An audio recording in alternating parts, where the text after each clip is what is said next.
Hello बच्चों, welcome back to my channel. कैसे हैं आप सब लोग। आज की वीडियो में मैं आप लोग के लिए जो आप लोग का को करिकुलर सब्जेक्ट है ऑर्गेनाइजेशनल लीडरशिप, उसके एमसीक्यूज क्वेश्चंस लेकर के आई हूं। मैंने पहले भी इस पर वीडियो अपलोड करी है, हिंदी इंग्लिश दोनों ही मीडियम में है। तो अगर आप लोगों ने वो नहीं देखी है तो उसका लिंक आपको इस वीडियो के डिस्क्रिप्शन में मिल जाएगा या फिर मैं आई बटन में दे दूँगी, वहाँ से चेक कर लीजिएगा।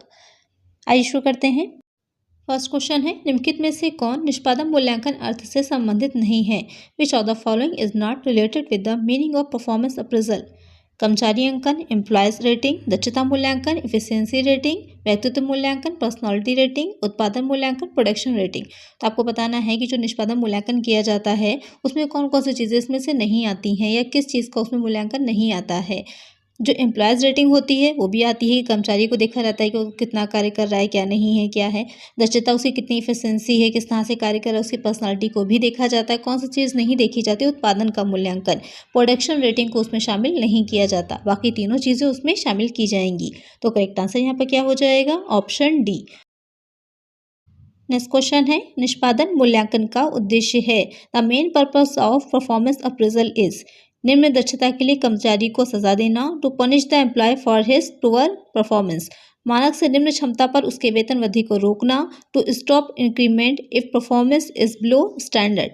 निम्न क्षमता पर पदोन्नति को रोकना। To stop promotion if performance is poor. उन्हें अपनी क्षमता को समझने का अवसर प्रदान करना ताकि वे उसमें सुधार कर सकें। To give him a chance to know his efficiency and overcome the same. तो अब आपसे पूछ रहा है जो निष्पादन मूल्यांकन किया जाता है उसका क्या उद्देश्य होता है या मुख्य रूप से क्या उद्देश्य होता है। तो वहाँ पर तो निम्न क्षमता के लिए जो कर्मचारी है कि उसकी क्षमता अगर जो है अच्छी नहीं है, सही एफिशिएंसी के साथ वो कार्य नहीं कर पा रहा है तो उसके लिए उसे पनिश करना ऐसा कुछ नहीं होता। ना ही उसके मानक से अगर उसने निम्न क्षमता पर कार्य किया तो उसके वेतन में वृद्धि को रोका जाए, ये भी उद्देश्य नहीं होता। मुख्य रूप से उद्देश्य की बात हो रही है यहाँ पर। निम्न क्षमता पदोन्नति को रोकना ऐसा भी नहीं है, उन्हें अपनी क्षमता को समझने का अवसर प्रदान करना। तो ये वाला पॉइंट ज़्यादा पॉजिटिव में है आप लोगों का। जो उसकी क्षमता है वो अपने एफिशिएंसी को जान सके। जब वो अपनी एफिशिएंसी को जान पाएगा तभी जो उसकी वीकनेस होंगी उस पर काम कर पाएगा, और जो उसकी जो स्ट्रेंथ है, जो उसकी पावर है, जो अच्छा कर सकता है उसमें वो और ज़्यादा डेवलपमेंट कर पाएगा, उसको उस पर और ट्रेनिंग दी जा सकती है। तो करेक्ट आंसर यहाँ पे क्या हो जाएगा, ऑप्शन डी। कभी कभी आपके आंसर्स में जो होते हैं एक या दो आंसर भी करेक्ट हो सकते हैं, तो वहाँ पर ये देखा करिए कि कौन ज़्यादा जो निकट है, कौन ज़्यादा नियर है, कौन ज़्यादा इंपॉर्टेंट है। जैसे कि यहाँ पर मुख्य उद्देश्य पूछा था, तो मेन तो एम यही होता है ना निष्पादन मूल्यांकन करने का कि उसकी क्षमता को जाना जा सके, जिससे कि उसी के अकॉर्डिंग उसमें बाकी तो सारी चीज़ें उसकी क्षमता को जानने में ही आ जाएंगी ना। तो करेक्ट आंसर क्या हो जाएगा, ऑप्शन डी। नेक्स्ट क्वेश्चन है, निम्नलिखित में से कौन निष्पादन मूल्यांकन की पद्धति नहीं है। Which one of the following is not a method of performance appraisal. आपको बताना है कि इसमें से कौन सा है वो निष्पादन मूल्यांकन की मेथड नहीं है, उसकी विधि नहीं है। रेखीय सोपान विधि, ग्राफिक स्केल मेथड, जांच सूची विधि, चेकलिस्ट मेथड, आवंटन सूची, असाइनमेंट शेड्यूल, मलाज चयन विधि, फोर्स चॉइस मेथड। यहाँ पर आपको बताना है कि कौन सा मेथड ऐसा है जो कि निष्पादन मूल्यांकन की में नहीं आता। तो रेखीय सोपान विधि भी आती है, जांच सूची विधि भी आती है और मलाज चयन विधि भी आती है। कौन सी नहीं आती वो हो जाती है आवंटन सूची, असाइनमेंट शेड्यूल। तो एक से यहाँ पर क्या हो जाएगा, ऑप्शन सी। नेक्स्ट क्वेश्चन लेते हैं, निम्नलिखित में से कौन निष्पादन मूल्यांकन की परंपरागत विधि नहीं है। Which one of the following is not traditional method of performance appraisal. युगल तुलना विधि, पेयर्ड कंपैरिजन मेथड, उद्देश्य अनुसार प्रबंध, मैनेजमेंट बाय ऑब्जेक्टिव्स, गोपनीय प्रतिवेदन विधि, कॉन्फिडेंशियल रिपोर्ट मेथड, क्रम अनुसार अंकन विधि, रैंकिंग मेथड। तो क्वेश्चन में पूछ रहा है कि कौन सी आपको मैंने पढ़ाया था, तो वहाँ पर निष्पादन मूल्यांकन जो ह्यूमन रिसोर्स मैनेजमेंट था उसमें भी आप लोग का चैप्टर था परफॉर्मेंस अप्रेजल का। तो वहाँ पर मैंने आप लोग को बताया था कि ये कुछ मॉडर्न मेथड्स हैं और कुछ उसके ट्रेडिशनल मेथड है। तो यहाँ पर पूछा है जो ट्रेडिशनल मेथड है इसमें से कौन सा नहीं है। तो यहाँ पर जो उद्देशानुसार प्रबंध है यानी management by objective, management by objective से एमबीओ भी कहा जाता है शॉर्ट में, हो सकता है आपसे पूछा जाए। तो यहाँ पर वो एमबीओ लिखा हो या एमओबी लिखा हो, तो यहाँ पर उद्देशानुसार जो प्रबंध है ये इसकी परंपरागत विधि नहीं है। ये कौन सा मेथड है, ये आधुनिक है, मॉडर्न है। तो करेक्ट आंसर क्या हो जाएगा, ऑप्शन बी। नेक्स्ट क्वेश्चन है, निम्नलिखित में से कौन निष्पादन मूल्यांकन की आधुनिक विधि नहीं है। Which one of the following is not modern techniques of performance appraisal. 360 degree performance appraisal, potential appraisal, critical incident method, human resource accounting. तो आपसे क्वेश्चन में पूछ रहा है कि जो आधुनिक विधियां हैं इसमें से कौन सी विधि ऐसी है जो मॉडर्न मेथड नहीं है, आधुनिक नहीं है। तो यहाँ पर जो आलोचनात्मक घटना विधि है, क्रिटिकल इंसिडेंट मेथड है, ये मेथड मॉडर्न नहीं है, ये कौन सा हो जाएगा, ट्रेडिशनल है। तो करेक्ट आंसर क्या हो जाएगा, ऑप्शन सी। नेक्स्ट क्वेश्चन लेते हैं। निष्पादन मूल्यांकन मूल्यांकित करता है, परफॉर्मेंस अप्रेजल इवैल्यूएट्स नियोक्ता की क्षमता, संगठन की क्षमता, श्रम संघों की क्षमता, कर्मचारियों की क्षमता, performance of the employer, performance of the organisation, performance of trade union, performance of the employees. तो यहाँ पर क्वेश्चन में पूछ रहा है कि निष्पादन मूल्यांकन किस चीज़ को एवेल्युएट करता है। तो अभी तक आप पढ़ते आ ही रहे हैं, किस चीज़ को एवेल्युएट करेगा, जो कर्मचारी होते हैं उनके निष्पादन की क्षमता को एवेल्युएट करता है, ना नियोक्ता को करता है, ना ही संगठन को, ना ही श्रम संघों को, कर्मचारियों की क्षमता को करता है। तो करेक्ट आंसर क्या हो जाएगा, ऑप्शन डी। नेक्स्ट क्वेश्चन लेते हैं। निम्नलिखित में से कौन निष्पादन मूल्यांकन का उद्देश्य नहीं है। Which one of the following is not objective of the performance appraisal.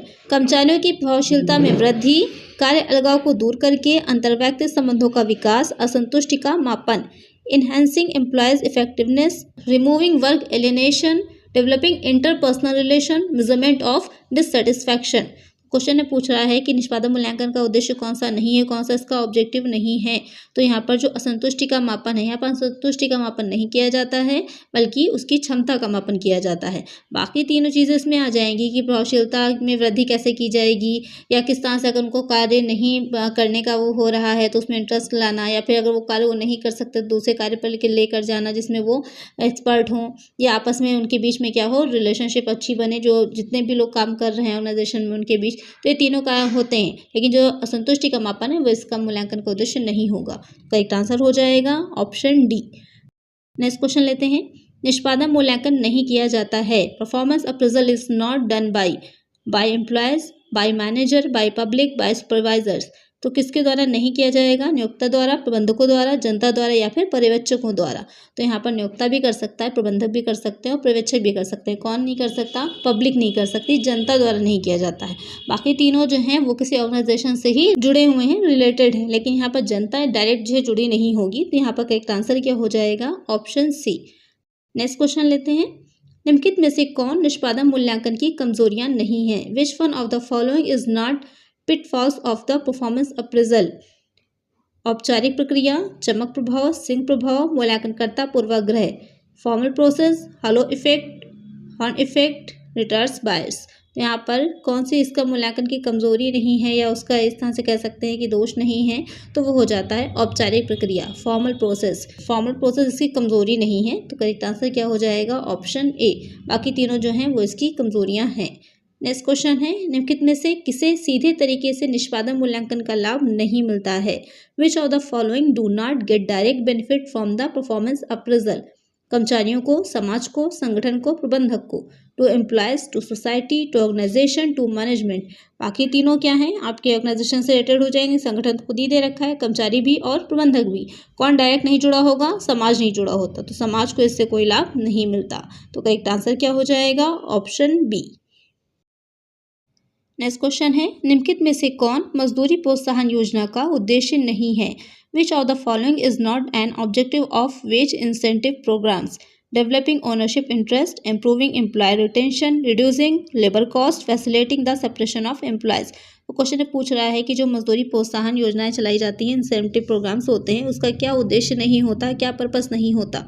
तो स्वामित्व हित का विकास करना, ये भी होगा। कर्मचारी प्रतिधारण में सुधार, ये भी रहता है। श्रम लागत को कम करना, ये भी रहेगा। क्या नहीं होता, कर्मचारियों के अलगाव की सुविधा, के कर्मचारी जो हैं वो सेपरेशन हो या सेपरेट हो जाएं संस्था से, संगठन से, ये उद्देश्य नहीं होता। बल्कि उसका उद्देश्य क्या होता है कि वो मोटिवेट हो सकें, ज़्यादा से अच्छा काम कर सकें, कॉस्ट कम आए, ये सब उद्देश्य हो जाते हैं। तो करेक्ट आंसर यहाँ पर क्या हो जाएगा, ऑप्शन डी। नेक्स्ट क्वेश्चन है। जब कर्मचारियों को उनके द्वारा उत्पादित वस्तुओं की प्रत्येक इकाई के लिए प्रोत्साहन की समान दर का भुगतान किया जाता है तो इसे कहा जाता है। When the same rate of incentives is paid to the employees for each unit of goods produced by them, it is called state piece rate, differential piece rate, task and time bonuses, none of the above. तो question आपसे पूछ रहा है कि जो भी वस्तुएं उत्पादित की जा रही कर्मचारियों के द्वारा उनको प्रत्येक इकाई के लिए जो प्रोत्साहन समान दर से जो दिया जा रहा है तो वो क्या कहलाता है। तो वो हो जाता है स्ट्रेट पीस रेट, यानी सीधे कानूनुसार दर। एक दर निर्धारित कर दी गई, उसी दर से सबको भुगतान दिया जाएगा। तो करेक्ट आंसर क्या हो जाएगा, ऑप्शन ए। नेक्स्ट क्वेश्चन है, जब व्यक्तियों द्वारा उनके द्वारा उत्पादित वस्तुओं के लिए एक से अधिक कार्यानुसार दर की पेशकश की जाती है तो इसे कहा जाता है। When more than one piece rate is offered to the individuals for good produced by them it is for goods produced by them it is called straight piece rate, differential piece rate, Bedaux bonus plan, none of the above. तो question पूछ रहा है कि जो कर्मचारी हैं, जो व्यक्ति हैं और जो वस्तुओं को बना रहे हैं तो उसके लिए जब उन्हें कानूनुसार जो दी जाती है तो अलग अलग दरें दी जाती हैं कि अगर उन्होंने ज़्यादा बनाया तो उसके लिए ज़्यादा उनको मिल रहा है, कम बनाएंगे तो कम मिल रहा है। तो क्या कहलाता है, तो जाहिर सी बात है अलग अलग दी जा रही तो डिफरेंस किया जा रहा है, सब में तो डिफरेंस किया जा रहा है तो कौन सा हो जाएगा, डिफरेंशियल पीस रेट, विभेदक कार्यानुसार दर। तो करेक्ट आंसर क्या हो जाएगा, ऑप्शन बी। नेक्स्ट क्वेश्चन है, निम्नलिखित में से कौन सी विधि कर्मचारियों द्वारा उत्पादन में बहुत अधिक गति को हतोत्साहित करती है। Which of the following methods discourages too much speed in the production by the employees, straight piece rate, differential piece rate, task and time bonuses, none of the above. तो क्वेश्चन में पूछ रहा है कि ऐसी कौन सा मेथड है कि जो कर्मचारी जो होते हैं वो ज़्यादा अधिक काम करना पसंद नहीं करते हैं।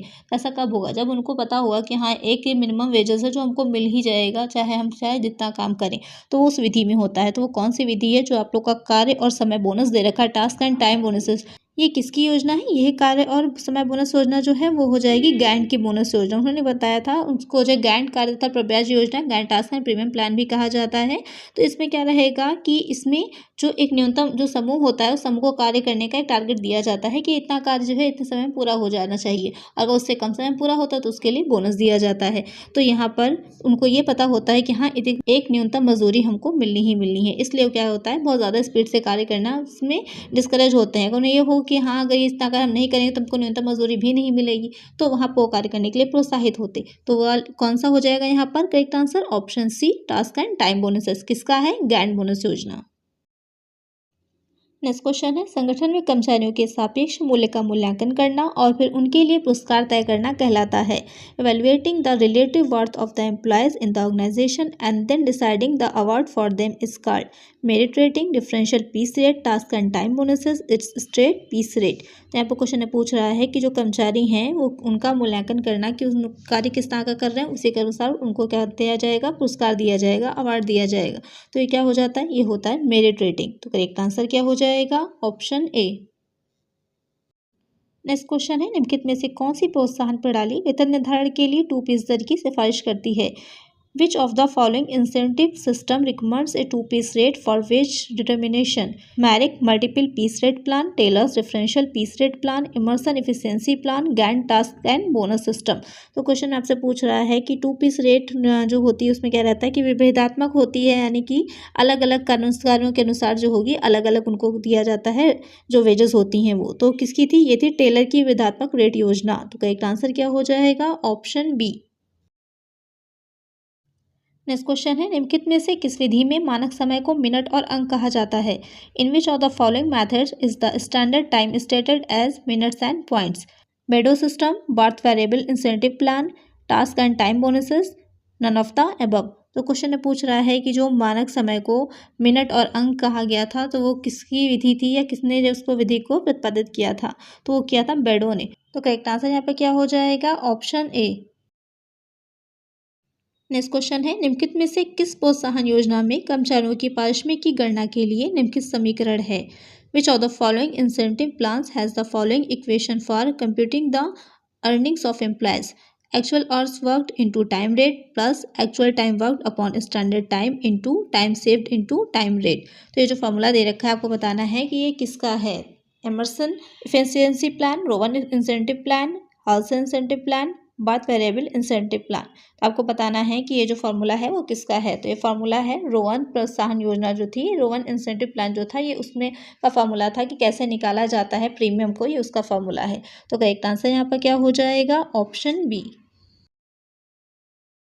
नेक्स्ट क्वेश्चन है, निम्नलिखित में से कौन सा आमतौर पर समूह प्रोत्साहन योजना नहीं है? Which of the following is not usually a group incentive plan? House incentive plan, Bedaux bonus plan, Rucker incentive plan, Towne's incentive plan. तो यहाँ पर क्वेश्चन में पूछ रहा है कि इसमें से कौन सा जो है वो समूह प्रोत्साहन योजना नहीं है।